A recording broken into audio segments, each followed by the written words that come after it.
Welcome to Intro to Soils Part 2. We're going to jump in where we left off from the last video, and we're going to be talking about soil forming factors. In 1941, Hans Jenny wrote there are 5 soil forming factors, and those 5 factors are parent material, climate, topography, biotic, and time.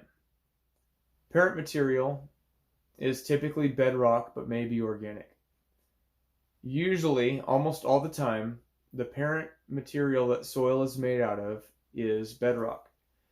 Whether that is in the area that the soil is found or whether that is from somewhere else, it's washed out from somewhere else or been driven by wind to somewhere else, it's gonna be almost all the time it's gonna be made out of bedrock. And when we look at the different kinds of bedrock, we can start already seeing how those are going to play an effect, or they're going to have an effect on soil forming. So different kinds of bedrock have different characteristics, different qualities, properties, chemical properties, lots of different aspects to look at when we look at different kinds of bedrock. So I'm going to use an example of limestone and granite. So limestone is going to be a much softer stone. It's pretty easy to carve. So a lot of stone carvers throughout the ages have used limestone because it's pretty easy to work with compared to a lot of other stones. If you hit a piece of limestone with a shovel, you can have a pretty big effect on that piece of limestone. You can knock a piece of it off. You might even be able to break it in 2 pieces. You can chip it, scrape it, gouge it, something like that. You can have a pretty big effect on it. Whereas a piece of granite, same exact size and shape, same person, same shovel, same action, same momentum and force and everything. It's probably going to have a way different effect on that piece of granite because the granite is a much harder stone and it has different properties. Also, the color of that bedrock or parent stone may have a pretty profound effect on it. So in areas where there's a lot of freezing temperature, if you have a stone that's a lighter color, it may not absorb so much heat from the sunlight and it may freeze more easily as opposed to a different color or a darker color. That can cause that bedrock to break down quickly, more quickly than otherwise if it had a darker color. Of course, that's going to be kind of determined by whether that soil's on the surface where it's getting sunlight or not. If there's a lot of trees blocking the sunlight from that, you can see how there's all kinds of different factors that interplay on each other when we're talking about soil formation. So let's move on to number 2, climate.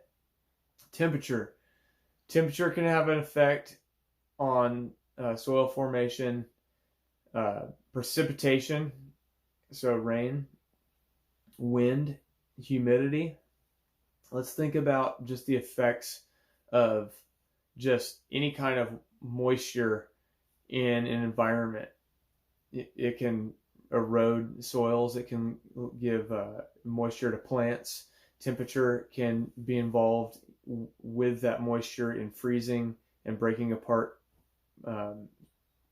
that parent material into smaller pieces, even breaking different soil particles into smaller and smaller particles and sizes, which are known as texture.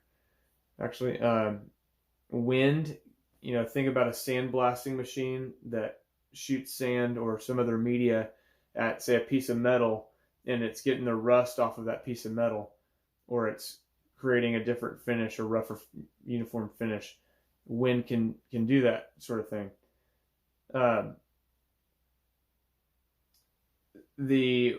As far as precipitation goes, rainfall by itself we know that can cause, a breakdown of that bedrock. So erosion can happen just by rain itself, apart from the other aspects of the climate being interplayed on. Humidity, same thing, but they also have an effect on um, the biotic factor. So let's jump down to number 3: topography, lay of the land, shape, slope aspect. So think about a potato chip.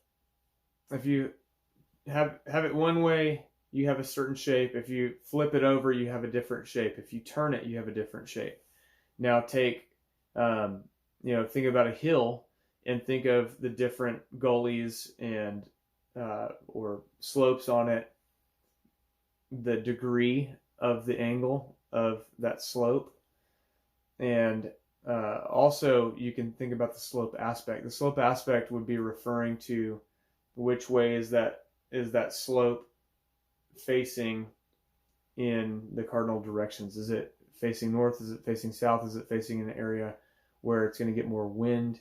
Is it facing an area where it's going to get more rain? All those sort of things. Those are going to have an effect on the biotic factor also. So let's jump to number 4, biotic. Biotic: plants, animals, microbes.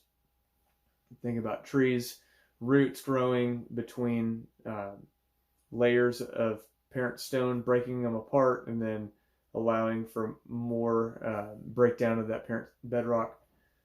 Think about plants shading the ground and keeping it colder, and maybe it keeps the temperature in a place a little bit more because of that it's able to go just above and below, above and below, above and below, above and below the freeze line, and is able to do more damage as it continually goes back and forth.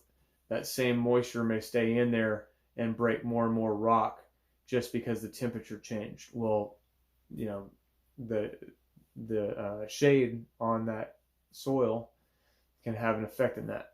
Animals also breaking things down from just foot traffic. You could have an animal digging a hole that it allows, say, I'm just making another example, but say a tree root is can more easily grow in that hole now. That tree root's breaking down the soil even more. Microbes, same thing. And then time is soil forming factor number 5, time. And this one's really interesting because all the other ones, when we look at them, we're not going to see soil probably being formed to the naked eye in our lifetimes. We can understand that those things happen, but really it's over time that they happen. We can see the effects of them because we've seen the effects after enough time. It's like watching paint dry or something. We're not going to probably notice it, but it happens. And then something else to note is that all these soil forming factors, they interplay on each other. We've talked about, I've given examples of how that happens a little bit, but it's not real cut and dry. There may be things that we don't even think about that are causing soil to form because of that interplay. So that's all I have for today. If you have any questions or comments, please add those, and anything I missed, anything I maybe got wrong, go ahead and put that in there, and I hope to see you on the next one.